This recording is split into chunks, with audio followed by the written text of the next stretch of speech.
Doctor Alexander Manette, as you know, सारी की सारी जो स्टोरी है it's rolling around doctor Alexander Manette और इसको बड़ा मेजर रोल दिया गया। हालांकि ये एजेड हो चुका है, लेकिन इसकी एक वो टेक्निक होती है स्ट्रीम ऑफ कॉन्शियसनेस, वो यूज़ करके इस करैक्टर को नरेट किया गया है। ये याद रखिएगा, क्योंकि इसका जो है वो पास्ट में ले जाया जाता है, फिर उसको दिखाया जाता है। हालांकि वो प्रेजेंट में है, मौजूद इधर ही है, बट उसकी वो टेक्निक जो है वो इस तरह से, इसको कहते हैं नॉवल सेटिंग।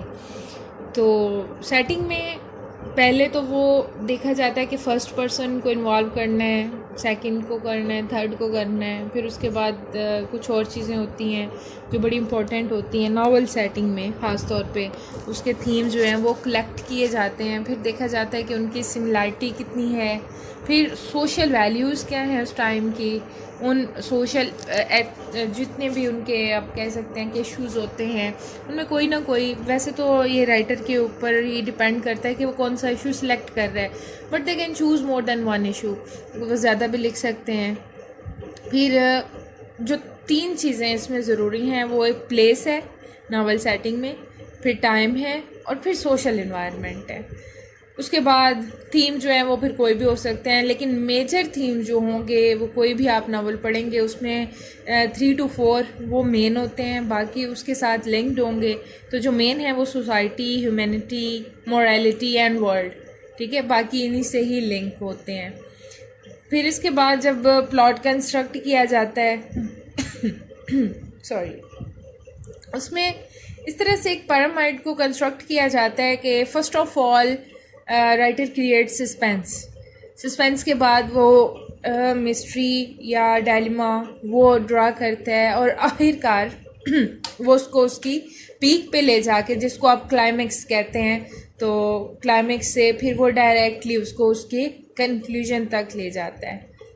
ये चीज़ें वैसे आपको पता होनी चाहिए कि what is a way to narrate a novel, क्या है, कौन सी चीज़ें हैं, क्योंकि अगर आप ये मेंशन करते हैं अपना कोई, जब specially art of characterization type question कर रहे होते हैं, तो फिर उधर बड़ा यूज़फुल ये मटेरियल रहेगा। अगर आप यूज़ करेंगे तो बहुत ज़्यादा अच्छे मार्क्स, ग्रेस मार्क्स जिसको आप कहते हैं, you can gain very easily.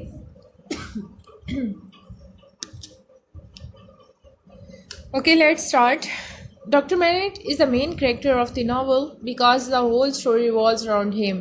He is a French man. Underline कर लेना आपने, French है, ठीक है, आपने उसको English person या European जस्ट या नहीं कॉल कर लेना, क्योंकि फ्रेंच रेवोल्यूशन है, इसमें जितने भी फ्रेंच सोसाइटी है उसको, और डिकन जो है he was also a French, ठीक है, तो ये फ्रेंच की स्टोरी है। Frenchman who was practicing as a physician in Paris, but when the novel starts we come to know its stream of consciousness, ठीक है, ये क्योंकि पहले ही सारी स्टोरी जो है वो हो चुकी है, हमें जो है वो as a third person introduce करवाया जा रहा है डॉक्टर मैनेट को।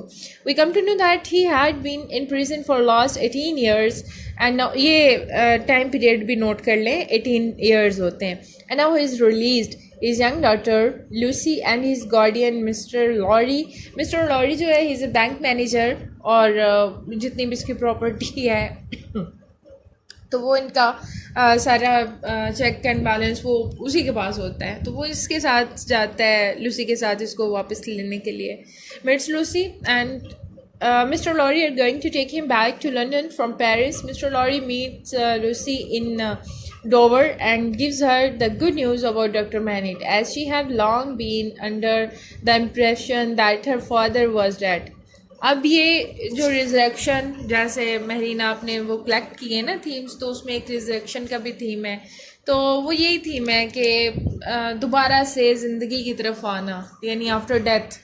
असल में ये क्रिश्चियनिटी की एक टर्म है, क्रूसिफिकेशन के बाद जो है वो रिजरेक्शन, और समझा जाता है कि दोबारा से, मतलब वो तो खैर बिलीफ जो है वो मुस्लिम्स का भी यही है, लेकिन अकॉर्डिंग टू क्रिश्चियंस वो क्रूसिफिकेशन जो थी it was successful crucifixion, but according to Muslims it's not, ये अनसक्सेसफुल रही। तो खैर वो थोड़ा सा जो है वो कॉन्फ्लिक्ट वो तो रिलीजन्स में होता है, स्पेशली सेक्ट्स में अगर हम देखें तो वो भी बहुत ज़्यादा तजाद है। तो यहाँ पे सिर्फ आप थीम को लेंगे कि मैनेट के लिए जो है ना ये रिजेक्शन यूज़ की गई कि वो दोबारा, और भी इसमें माइनर कैरेक्टर्स भी हैं जो कि मरते मरते बचते हैं या उनकी अपनी ज़िंदगी दांव पे लग जाती है और फिर उनकी डेथ भी हो जाती है। जैसे कि हम देखते हैं कि लूसी के हस्बैंड को बचाने के लिए एक पर्सन जो है वो अपनी जान दे देता है। तो मिस्टर लॉरी को पता जब चलता है कि doctor Alexander MANET is still alive and he is in Bastille. Bastille जो है वो एक हिस्टोरिकल प्लेस है। एक्चुअली इट्स अ प्रिजन, ये हिस्टोरिकल प्रिजन है जहाँ पे वाकई जो उस रेवोल्यूशन के दौरान, बल्कि उससे पहले जो है वो पोअर क्लासेस के जितने भी क्रिमिनल्स थे तो उनको रखा जाता था और बहुत ज़्यादा जुल्म किया जाता था। तो डॉक्टर अलेक्जेंडर मैनेट जो है ये भी सेम उसी प्लेस पे होता है। तो रेवोल्यूशन के बाद खैर फिर वो क्योंकि अथॉरिटी जितने भी पुअर क्लासेस हैं उनके पास आ गई, तो उन्होंने डिवाइड की अपनी ड्यूटीज़ और उन्होंने उसको उससे भी ज़्यादा ब्लड शेड जो है जितना कि पहले एलिट्स कर रहे थे उससे कहीं ज़्यादा किया। यानी कि वो उनको भी जो ताकत का इस्तेमाल था बेजा, यानी मिसयूज़ ऑफ पावर, वो उनकी तरफ से भी बहुत ज़्यादा था, बहुत इंटेंस था। Mr. Rory meets Lucy in door and gives her the good news about Dr. Manet, as she had long been under the impression that her father was dead. Mr. Lorry tells Miss Lucy Manet that Alexander Manet was a French doctor, a French gentleman, a scientist, a man of great acquirements, and a doctor from the town of Devse.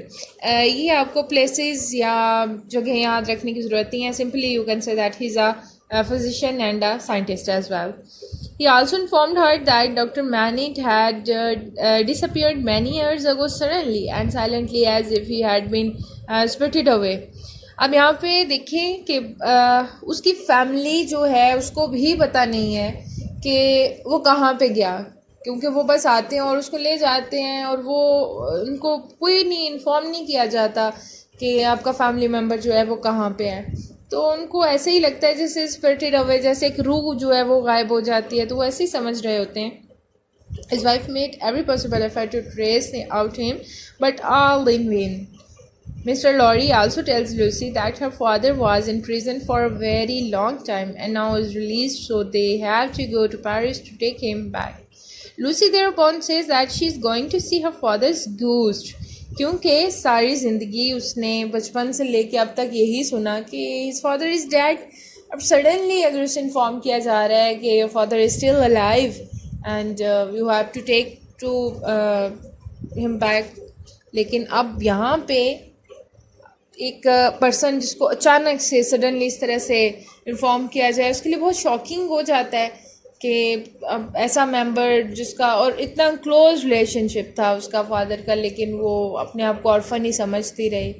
तो it was very interesting for her कि वो एक goose से मिलने जा रही है, लेकिन शॉकिंग एज वेल कि उसके बाप को इतना अरसा, क्योंकि वो खुद भी नहीं जानती कि किस वजह से, क्या रीज़न था इसके बिहाइंड कि उसको इतनी देर तक इतनी लॉन्ग इम्प्रिजनमेंट में रखा गया।